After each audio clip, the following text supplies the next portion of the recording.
கோவில் ஒரு இலவச சிகிச்சை. உண்மையான காரணம் தெரியுமா? மனசு பாரமா இருக்கா?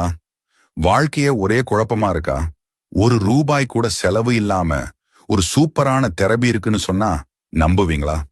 ஆமாங்க, நம்ம கோவிலுக்கு போறதுதான் அந்த ஃப்ரீ தெரப்பி.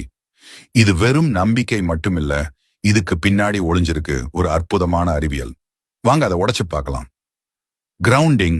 செருப்பு இல்லாம கோவிலுக்குள்ள நடக்கும்போது அந்த பூமியோட சக்தி உங்க உடம்புக்குள்ள பாயும். உங்க டென்ஷனை குறைச்சு மனச லேசாகும். இதான் இப்போ ஸ்டைலா கிரவுண்டிங்னு சொல்றாங்க. Sound healing. டங் டங் கோவில் மணியை அடிக்கும் போது அந்த சத்தத்தோட அதிர்வுகள் உங்க உடம்புல இருக்கிற 7 சக்கரங்களையும் தூண்டி ஒரு பாசிட்டிவ் எனர்ஜியை உருவாகும். இன்னைக்கு இதை தான் நாம காசு கொடுத்து சவுண்ட் ஹீலிங்னு கத்துக்கிறோம். மேனிஃபெஸ்டேஷன். கண்ணை மூடி கடவுள் கிட்ட உங்க ஆசைகளை மனசு உருகி கேக்குறீங்க இல்லையா? அதுதான் மிக சக்தி வாய்ந்த மேனிஃபெஸ்டேஷன். உங்க எண்ணங்களுக்கு உயிர் கொடுத்து அதை பிரபஞ்சத்துக்கிட்ட கொண்டு சேர்க்கிறீங்க.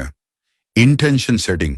உங்க ராசி நட்சத்திரம் சொல்லி அர்ச்சனை பண்ணும்போது, நான் யாரு, என் குறிக்கோள் இதுதான் நீ இந்த பிரபஞ்சத்துக்கே ரொம்ப தெளிவா அறிவிக்கிறீங்க.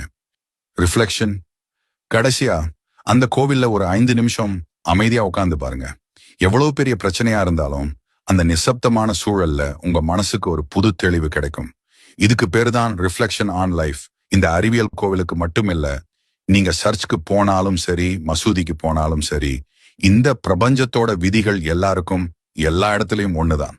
சோ அடுத்த தடவை மனசு கஷ்டமா இருந்தா எங்கேயோ தேடாதீங்க, நேரா கோவிலுக்கு போங்க. உங்களுக்கான அந்த இலவச சிகிச்சையை எடுத்துக்கிட்டு புத்துணர்ச்சியோட வெளியே வாங்க.